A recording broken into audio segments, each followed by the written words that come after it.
Hello hello, हाय हाय हाय। हाय हाय हाय। नमस्कार, कैसे हैं आप लोग? Good evening, very good evening. Good evening.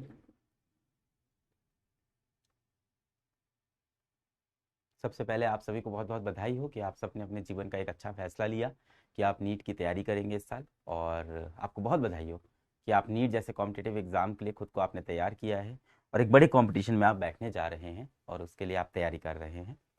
लक्ष्य नीट बैच 2.0 और मैं यहाँ पे आया हूँ सबसे पहले आपको बधाई देने, आपका हौसला बढ़ाने और साथ ही आपसे ये पूछने कि आपको अपनी पढ़ाई में, हमारे बैच में किसी भी तरह की कोई तकलीफ आ रही है, कोई परेशानी आ रही है तो आप मुझको बताएं। उन परेशानियों को हल करने की हम पूरी कोशिश करेंगे।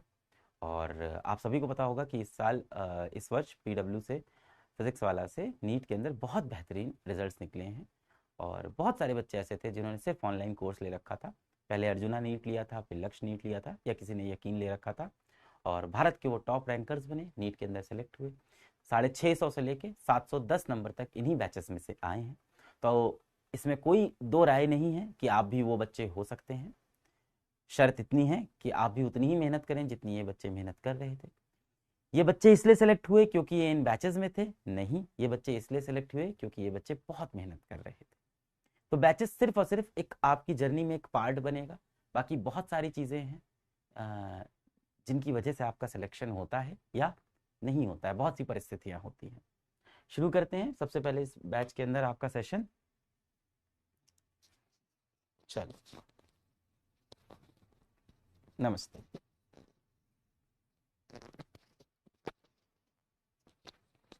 इस पूरे सेशन के अंदर अगर आप मुझको ये बोलोगे कि मुझे ये पर्टिकुलर टीचर दे दो और वो पर्टिकुलर टीचर दे दो, वो पॉसिबल नहीं होगा। ठीक है, इस बारे में हम लोग बात करेंगे। जब आपने बैच को लेने का डिसीजन लिया था तो बैच का टीचर आपको पहले ही बता दिया गया था। चलिए भाई, तो शुरू करते हैं। सबसे पहले आप सबकी फिजिक्स कैसी चल रही है?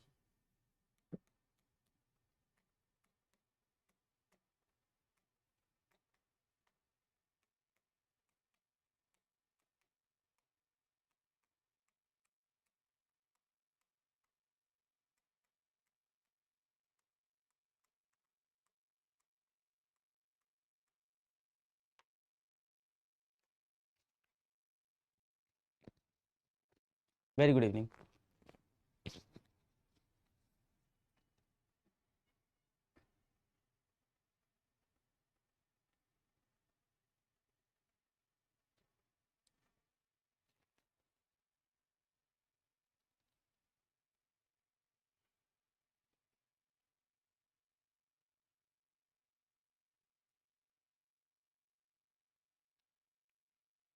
कुछ बच्चे खजाना फ्री मांग रहे हैं, पर आपको मेरे ख्याल से अर्जुना का बैच का एक्सेस तो दिया ही गया होगा, है ना? अर्जुना बैच का एक्सेस आपको दिया गया होगा, और नहीं दिया गया है तो आपको अर्जुना बैच का एक्सेस करा देंगे।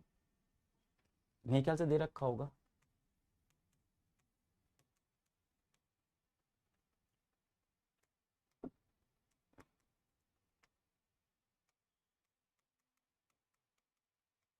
अर्जुना बैच का एक्सेस तो होगा आप लोग के पास।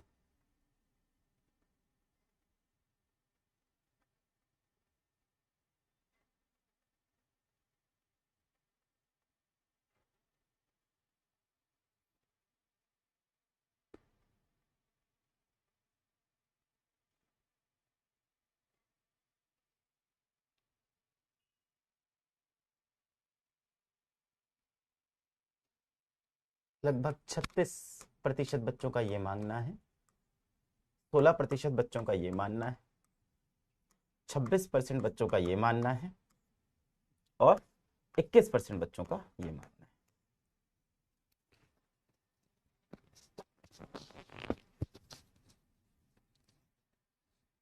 एक्सेस है। ठीक है। क्लास 11th के लिए एक और बहुत अच्छी चीज़ डिज़ाइन कर रहे हैं हम लोग। जिनका क्लास 11th में बैकलॉग है, उन सभी बच्चों के लिए एक बहुत प्यारी चीज़ डिज़ाइन कर रहे हैं।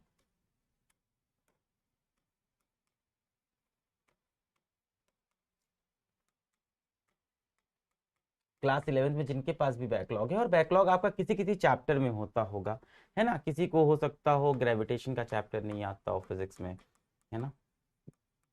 किसी को हो सकता हो एसएचएम नहीं आता हो फिजिक्स में, है ना? केमिस्ट्री की बात करें, किसी को ऑर्गेनिक केमिस्ट्री नहीं आती है, ऐसे कुछ कुछ चीजें नहीं आती है। तो इसके लिए क्लास 11 का जो आपका बैकलॉग है, जो 11th आपका बर्बाद हो चुका है पूरा, या 11th में आपने अगर पढ़ाई नहीं की है, तो उसके लिए पॉकेट कोर्सेज बना रहे हैं हम लोग बहुत अच्छे।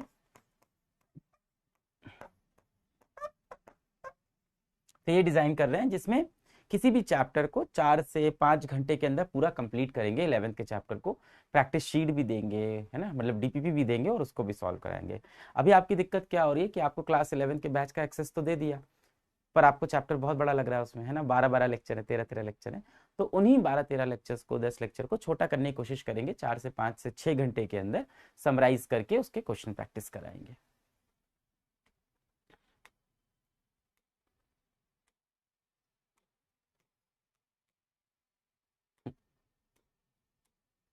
चलिए बात कर लेते हैं अब आपकी बॉटनी की।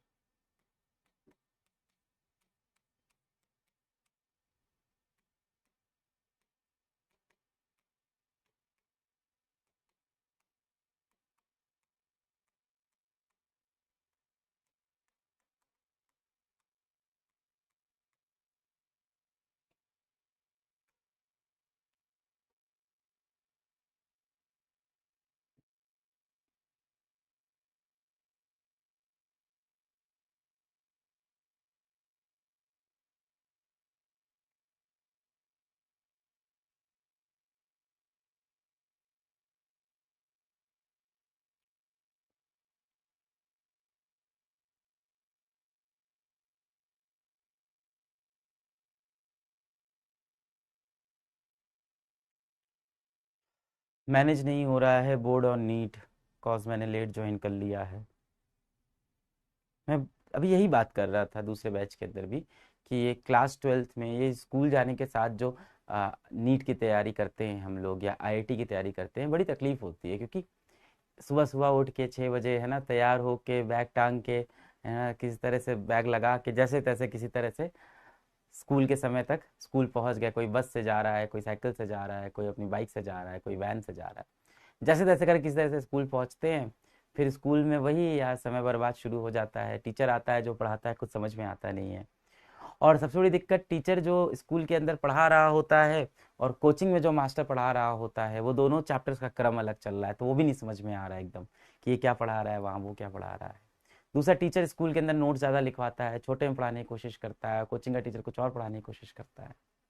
कि इस तरह से 3 4 पीरियड बैठते बीतते हैं, नींद अलग आ रही है, कोचिंग का होमवर्क करना है, इसका प्रेशर अलग है, कोचिंग में टेस्ट आने वाला है, इसका प्रेशर अलग हो रखा है।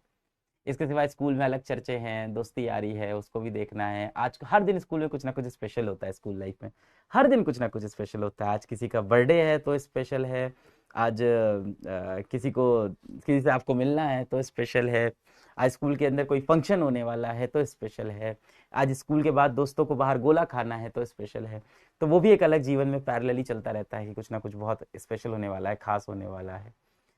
जिसके स्कूल में ज्यादा अच्छी दोस्ती है ना, समझ रहे हैं, जिनके प्यार मोहब्बत है, उनके लिए अलग स्पेशल है। जैसे तैसे लंच आता है, लंच में आप अपना टिफिन तो ले जाना बंद ही कर देते हो 12th में, दूसरे के टिफिन में हाथ मार रहे हो, कैंटीन जा रहे हो, जो आया जैसा तैसा खाना मिला। बचे हुए पीरियड में नींद आने लगती है, किस तरह से उसको बिताया, धूप में निकले, उसके बाद कोचिंग पहुंचे, कोचिंग में मास्टर अलग जोश में है, अलग गुस्सा आ रहा है वो कि तुम नहीं पढ़ते हो, तेरा आईआईटी में सिलेक्शन नहीं होगा, तेरा तो कभी नीट कॉलेज में नहीं जाएगा, क्या करता है तू पूरे दिन। तुम सोच रहे हो क्या करता हूँ मैं पूरे दिन, तो मैं पढ़ता ही हूँ। मैं तो सुबह 7 बजे स्कूल पहुंच गया था, 7 8 घंटा वहां पढ़ा हूँ, उसके बाद तो सर आपके पास आया हूँ, अब आप ही पढ़ा दो, आप भी डांट रहे हो यहाँ पे। 2 3 4 घंटे वहां पे पढ़ाई होती है, और वहां पे आपको अलग इंफीरियर फील होता है, क्योंकि उसी क्लास में बहुत से बच्चे ऐसे बैठे होते हैं जो आपसे बहुत अच्छा कर रहे होते हैं। तो आपको लगता है यार ये कैसे हो रहा है, ये मेरी जिंदगी ही तो जी रहा है, ये कैसे टेस्ट में इतने अच्छे नंबर ला रहा है, मेरे क्यों नहीं आ रहे, मेरे को तो पल्ले ही नहीं पड़ रहा है टीचर जो लिख रहा है, मेरे को तो ये बेंजीन का स्ट्रक्चर ही नहीं समझ में आ रहा है कैसे बना रहा है, मेरे को हाइब्रिडाइजेशन निकालना आ नहीं रहा है, ये बच्चा कैसे टेस्ट में टॉप कर रहा है, ये तो मेरे जैसा ही एक बच्चा है। और मैं भी उतना ही एफर्ट मारता हूँ। उसके बाद किसी तरह से कोचिंग से घर गए, 1 1.5 घंटा लगता है घर पहुंचने में, रास्ते में, है ना, स्कूटी पे बैठे हैं, बाइक पे बैठे हैं, या साइकिल पे हैं, किस चीज से घर जा रहे हैं, और अंधेरा होता रहता है। उस टाइम जीवन का भी अंधेरा होने लगता है क्या चल रहा है यार जीवन में।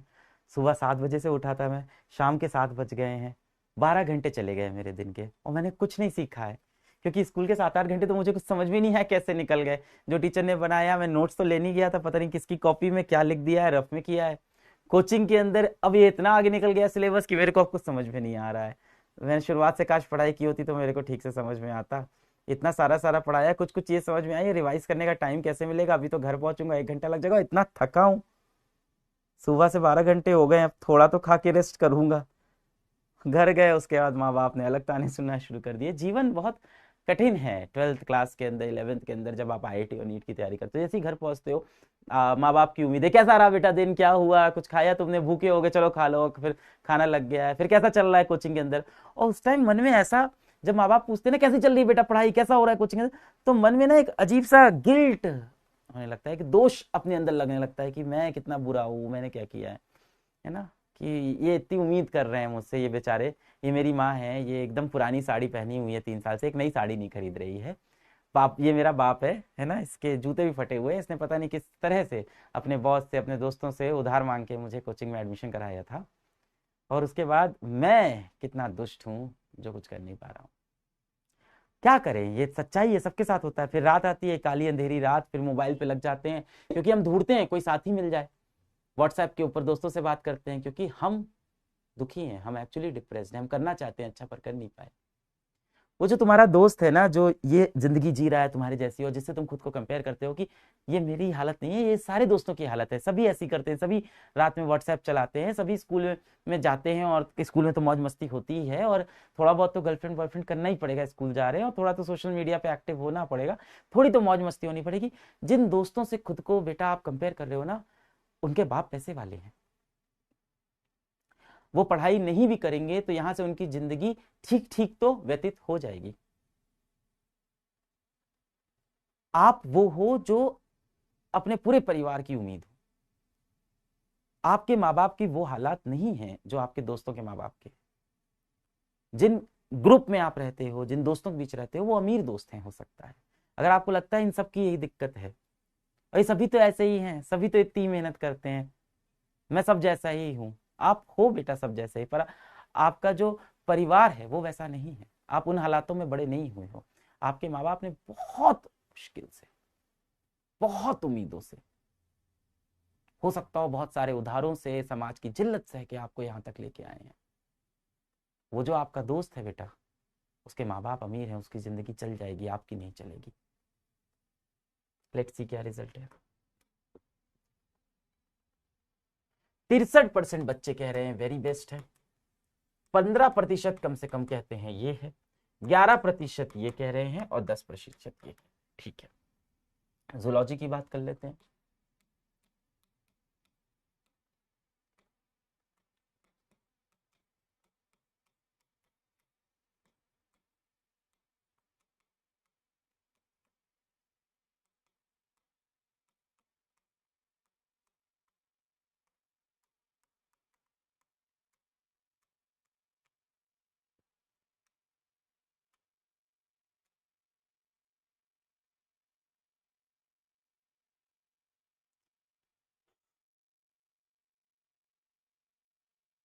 देखिए, मैं, मेरा पूरा दिन अगर आप देखो, आप मेरा पूरा महीना देखो, मेरा साल देखो, मेरा जीवन देखो, बच्चों के बीच में ही गुजरा है।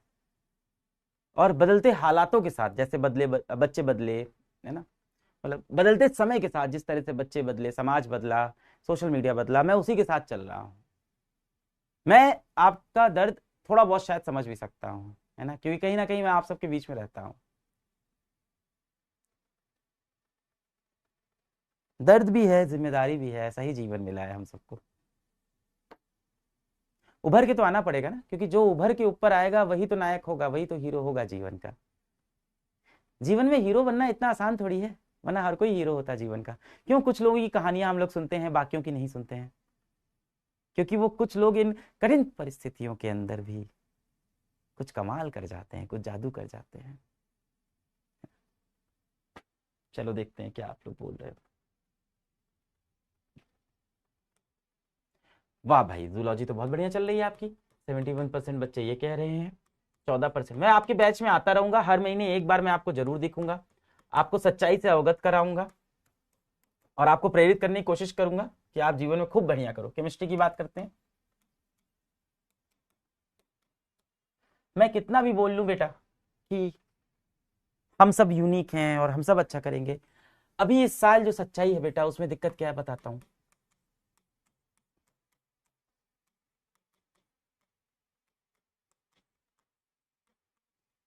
लगभग सारी चीजें मुझे सही दिख रही है आपकी बैच के अंदर।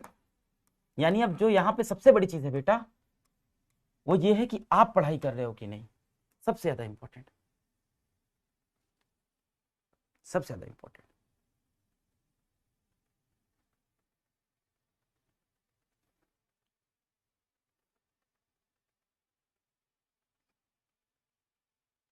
एक बच्चा कह रहा है Dolly ma'am is the best. बेटा जितने भी बेहतरीन टीचर है उन्हीं सबको लगाते हैं बैचेस के अंदर हम लोग।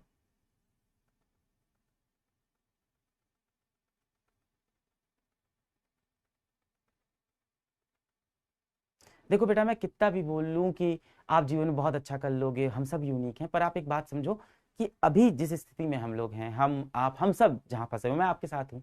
आप ही की जिंदगी जीता हूँ, पूरे टाइम बच्चों के बीच में रहता हूँ, मेरे जीवन भी वही है। अभी आप जिस जगह पे हो जीवन में, जब आपका 7 से 8 10 महीने बाद नीट की परीक्षा होने वाली है, वहां 20 से 22 लाख बच्चा बैठने वाला है। और अंत में जो सच्चाई है, भारत देश की मेडिकल जो हालत है, जो दिक्कत है, वो ये है कि अंत में 80 हजार बच्चा, 80 से 90 हजार बच्चा ही डॉक्टर बनेगा। उसमें से भी मान लो कुल 40 हजार बच्चा लगभग होगा जो सरकारी कॉलेज में जाएगा, है ना। अदरवाइज जो 40 हजार बचा हुआ बच्चा है, उसको साल में कुछ 1 करोड़ रुपए देने होंगे। लगभग मान लो 1 करोड़ रुपए लग जाते हैं, 80 लाख से 1 करोड़ रुपए प्राइवेट कॉलेज में। कहीं 60 लाख लगते हैं, कहीं 80 लाख, कहीं 1 करोड़, कहीं सवा करोड़, सवा करोड़ तक भी, 1.5 करोड़ तक भी पैसे लग जाते हैं एक एक साल के, है ना। ये बड़ी दुविधा है। तो अभी तो सच्चाई यही है कि कंपटीशन है, और तुम ऊपर तभी आओगे जब किसी और को नीचे करोगे। यही यही सत्य है। और ये मतलब बहुत अच्छी चीज नहीं है हमारे एजुकेशन सिस्टम की। मैं पूरे टाइम यही कोशिश करता हूँ कि अच्छा पढ़ाना तो एक पार्ट है एजुकेशन सिस्टम का, और आप सब ठीक पढ़ रहे हो। मुझे लगता है नीट के अंदर 400 नंबर लाने वाला बच्चा भी एक टैलेंटेड बच्चा है। अब उसके 600 नहीं आ रहे हैं तो ठीक है, 400 भी बहुत होते हैं 720 में से। शायद सीट नहीं है उसके लिए, जो सबसे बड़ी दिक्कत है मुझे लगता है। और सीट कैसे बनेगी, इस पे मैं काम कर भी रहा हूँ, बहुत जल्द आप लोग को बताऊंगा। मैं इसी पे अब काम कर रहा हूँ कि क्या मेडिकल कॉलेज की सीट, मतलब सरकार तो बढ़ा ही रही है, और प्राइवेट में जब बढ़ती है तो फीस ज्यादा हो जाती है। और फिजिक्स वाला का हमेशा ही रहा है कि कुछ अफोर्डेबल निकाल दें साथ में, है ना। अब पता नहीं हम लोग अगर एक ऑफलाइन हॉस्पिटल हम लोग खोलेंगे तो अफोर्डेबल कैसे होगा, बड़ा मुश्किल है। वो लॉस में चला जाएगा। अगर बच्चों से हम 80 लाख फीस नहीं लेंगे तो कैसे होगा कि सरकारी जो हॉस्पिटल होते हैं जहाँ पे पढ़ाई होती है, सरकारी जो मेडिकल कॉलेज है, उनको सरकार से ग्रांट मिलती है, तो वो तो चल जाते हैं। अगर फिजिक्स वाला अगर कोई प्राइवेट हॉस्पिटल या कुछ ऐसा प्राइवेट कॉलेज खोलता है मेडिकल का, वो लॉस में ही रहेगा, क्योंकि हमें 60 लाख फीस लेनी होगी, 60 लाख फीस हम ले नहीं सकते अपने बच्चों से, है ना। चलो, हम लोग ने ऑफलाइन किया, वहां भी यही दुविधा थी कि कम फीस के अंदर चल ही नहीं पाता है सिस्टम, अच्छे लोग ही नहीं मिल पाएंगे आपको, या तो फिर सिस्टम लॉस पे चला जाता है। इसीलिए अभी हम लोग ने फिर वो निकाला, विद्यापीठ ऑनलाइन प्लस। ये भी सही चल रहा है। विद्यापीठ ऑनलाइन प्लस इसीलिए निकाला क्योंकि मुझे समझ में आ गया विद्यापीठ बाकी कोचिंगों से तो अफोर्डेबल है, पर असल में इतनी अफोर्डेबल भी नहीं बन सकती कि 20 हजार फीस हो जाए भाई, 10 हजार फीस हो जाए, है ना, 15 हजार फीस हो जाए ऑफलाइन कोचिंग की तो मजा आ जाए, 30 हजार हो जाए तो भी मजा आ जाए, पर 30 हजार तक लाना पॉसिबल नहीं है। मैंने कोशिश करके बहुत देखी। चलो भाई, तो आपके लगभग सभी चीजें आपकी मेरे को बैच में ठीक ठीक दिख रही हैं। फिजिक्स में मैं जानना चाहूंगा आप क्या चाहते हो। फिजिक्स में थोड़ा परसेंटेज ज्यादा है जो नॉट सो गुड कह रहे हैं, थोड़ा सा आप बता दो तो मैं तनुज सर से बात कर लूं इस बारे में।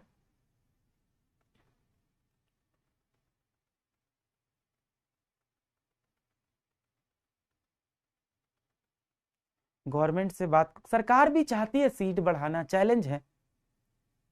सरकार भी चाहती है देश में डॉक्टर बने भाई, मेडिकल फैसिलिटी तो अच्छी करना चाहते ही हम लोग देश की।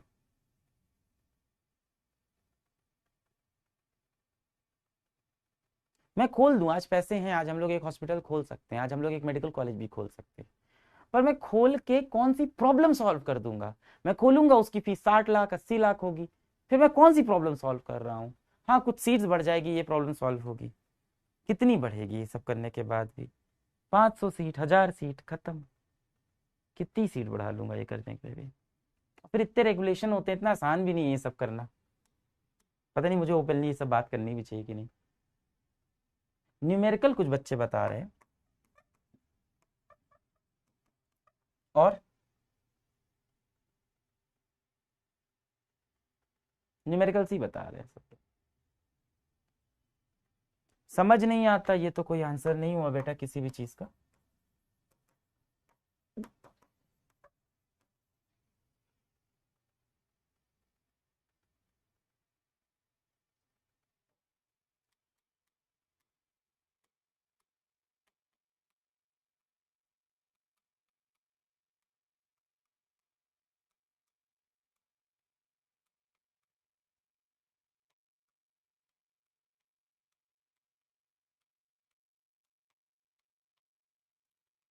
फिजिक्स में कितने बच्चों के न्यूमेरिकल नहीं बनते हैं? सबसे बड़ी दिक्कत फिजिक्स की यही है कि जब टीचर क्लास में समझाता है तो बड़ा समझ में आता है और बड़ा मजा आता है उस समय तो। अच्छा अच्छा, ये एवरेज वेलोसिटी होती है, ये एवरेज स्पीड होती है, अच्छा ये हीट होता है, अच्छा ये वर्क होता है, समझ में आ गया। अच्छा ये स्टैटिक फ्रिक्शन, ये काइनेटिक, अरे मेरे को सब समझ में आ गया। और न्यूमेरिकल करने बैठे तो भाई डब्बा गोल हो गया, एकदम कुछ नहीं निकल रहा है। ये दिक्कत होती है बहुत सारे लोगों को, मीस बहुत सारी दिक्कत। पता है ये फिजिक्स में न्यूमेरिकल सॉल्व ना हो पाने की दिक्कत सिर्फ आपको अकेले नहीं है, बहुत से लोगों को रही है, और बड़े इंपॉर्टेंट लोगों को रही है। आप जान के शॉक हो जाओगे कि आपके सदी के सबसे बड़े साइंटिस्ट जो हैं, सबसे बड़े नायक जो हैं, है ना, सबसे बड़े साइंटिस्ट जिनको आप जानते हो या जिनको आप सबसे बड़ा साइंटिस्ट मानते हो, वैसे तो बहुत बड़े बड़े साइंटिस्ट हैं। एल्बर्ट आइंस्टीन, एल्बर्ट आइंस्टीन भी मैथ्स में इतने अच्छे नहीं थे, न्यूमेरिकल्स में इतने अच्छे नहीं थे, है ना। फिजिक्स बहुत अच्छी थी, ऑफ कोर्स उनकी थ्योरीज बहुत अच्छी थी।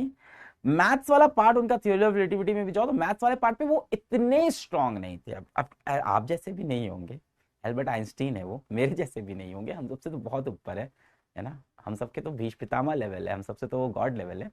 पर अपने साइंटिफिक कम्युनिटी में उनको मैथ्स के लिए बहुत स्ट्रांग नहीं माना जाता था, है ना। तो सबसे पहली बात ये मत सोचो कि आप ही के अंदर ये दिक्कत है, ये दिक्कत एल्बर्ट आइंस्टीन जैसे लोगों के अंदर भी है। अब बात ये है कि इसको हम लोग सॉल्व कैसे करें, इस प्रॉब्लम करना भी पड़ेगा भाई, एमबीबीएस में जाना है तो, नीट में जाना है तो सॉल्व करना पड़ेगा। इसका सबसे सिंपल और सबसे पहला तरीका है कि क्लास के नोट्स में जितने क्वेश्चंस हो, ध्यान से सुनना आप, जितने क्वेश्चंस हो क्लास के नोट में, जितने भी क्वेश्चंस हो आपके पास, टीचर बहुत सारे क्वेश्चंस कराता ही आपको, जितने क्वेश्चंस हो उन सभी को रिवाइज कैसे करना है, उनको रिवाइज करें। अब कहोगे वो तो करते हैं, कैसे करें? देखो कैसे करना है। क्लास नोट्स बन गए, क्लास खत्म हो गई। अब क्लास खत्म होने के बाद मान लो आज क्लास में 4 न्यूमेरिकल कराए टीचर ने, या मान लेते हैं 6 करा दिए क्लास के अंदर, है 4 से 6 न्यूमेरिकल होते हैं क्लास। आपने खोला, जहां न्यूमेरिकल था वहां उसके ऊपर हाथ रख दिया, सिर्फ क्वेश्चन पढ़ा, मन में सोचा ये कैसे सॉल्व होगा। मन में, हाथ पेन नहीं उठाना है, मन में सोचना है। अगर मन में सोच के आ रहा है इसके बाद स्टेप ये, इसके बाद स्टेप ये, इसके बाद स्टेप ये। अच्छा ये क्या होता है, जैसे ही आप ये करने की कोशिश करोगे, आपका जो दिमाग है वो आपको कहेगा मत करो यार ये, है ना। वो कहेगा नहीं यार, क्यों? क्योंकि उसको मेहनत करनी पड़ रही है, उसको सोचना पड़ रहा है। वो कह रहा है मत करो यार, पेन उठा लो यार, अरे हाथ उठा लो यार, थोड़ा सा देख लो। नहीं, आपको मेहनत करानी है। आपको ऐसे हाथ रख के आंख बंद करके सोचना है इस न्यूमेरिकल का पूरा स्टेप बाय स्टेप सोल्यूशन क्या है। न्यूमेरिकल्स के लिए बता रहा हूं, स्टेप बाय स्टेप सोल्यूशन दिमाग में सोचना है। ये सोचा, ये सोचा, जब एकदम नहीं समझ में आ रहा है, टूट रहा है, तब भी हाथ नहीं उठाना है, तब पेन उठाना है। पेन उठाना है, दूसरी कॉपी में बैठ के इसका सोल्यूशन लिखने की कोशिश करनी है। जैसे ही पेन उठाओगे आपको हो सकता हो सॉल्व हो जाए, पेन उठाने से हो सकता हो ये सॉल्व हो जाए। अगले क्वेश्चन में आए, फिर यही किया, ऐसे ही आंख बंद करके कोशिश की, हाथ रख के मन के अंदर पूरा न्यूमेरिकल सॉल्व कर रहे हैं, क्योंकि अभी अभी क्लास पढ़ी तो अभी तो याद होगा। नहीं हुआ, पेन उठाया, फिर भी नहीं हो रहा है तो उठा के देख लिया। सबसे पहला रिवीजन क्लास के जस्ट बाद आपको करना है ना। क्लास के इमीडिएट बाद एक बार सारे न्यूमेरिकल आप देख लो, एक बार सारे न्यूमेरिकल आप अच्छे से देख लो। और कैसे देखना है मैंने आपको बता दिया, ऐसे ऐसे हाथ रख के और मेहनत करा के, ठीक है। इसके बाद क्या करना है बेटा, इसके बाद आपको डीपीपीज मिलती हैं, फिर आपको डीपीपी को अटेम्प्ट करना है। जाहिर सी बात है, अगर आपके न्यूमेरिकल नहीं बनते हैं तो आपके डीपीपी के न्यूमेरिकल भी नहीं बन रहे होंगे, है ना। मैक्सिमम क्वेश्चन में आप फंस जाते होगे डीपीपी। इस वक्त पे क्या करना है, डीपीपी क्वेश्चंस कहीं ना कहीं देखो तो क्लास के सिमिलर होते हैं। आपको सोल्यूशन नहीं देखना है बेटा, दिमाग जो होता है ना हमारा, सबसे आसान रास्ता बताता है हमेशा, सबसे आसान रास्ता बताता है। और ये अच्छी चीज भी है इंसानी दिमाग की, तभी तो हम मशीन बनाते हैं अपने अगल बगल, ताकि हमारा काम आसान हो जाए, है ना। पहले हम हाथ से लेके ऐसे ऐसे पंखा चलाते थे, मेहनत लगती थी गर्मी पंखा चलाने में। फिर क्या हुआ, फिर हमने वो पर्दे वाला पंखा बना दिया, ऐसे धागा खींचते रहो पर्दा चलता रहेगा। फिर क्या हुआ, हमने कहा इससे भी काम नहीं बन रहा है, हमने पंखा ही बना दिया, इलेक्ट्रिसिटी से पंखा चलने लग गया है ना। तो इंसान हमेशा मेहनत बचाता है, वो तो सही है। क्लास के सिमिलर जितने भी आपको क्वेश्चंस दिख रहे हैं डीपीपी के अंदर, डीपीपी के अंदर जितने भी क्लास के सिमिलर क्वेश्चन हैं उनको देखा, फिर क्लास वाला क्वेश्चन देखा, मिलाया और सॉल्व करने की कोशिश की, क्लास के नोट्स खोले, सॉल्व करने। इसके बाद भी ये क्वेश्चन अगर नहीं होता है तब आप जाओगे इसके वीडियो सोल्यूशन पे,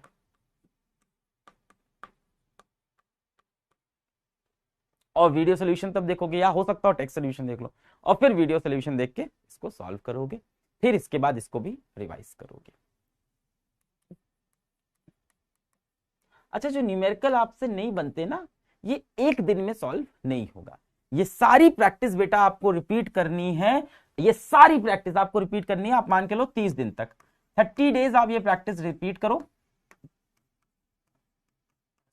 और चेतावनी, क्लास और डीपीपी को छोड़ के कहीं के क्वेश्चन नहीं लगाने, सबसे बड़ी चेतावनी, कहीं के क्वेश्चन नहीं लगाने, इसके सिवा के एनसीईआरटी भी लगा ले, नहीं, इतने बहुत हैं, इतने सफिशियंट हैं, बिल्कुल परेशान नहीं।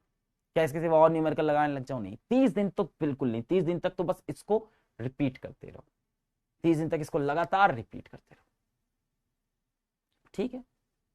बाकी कोशिश करो, मेहनत करो, पढ़ाई करते रहो।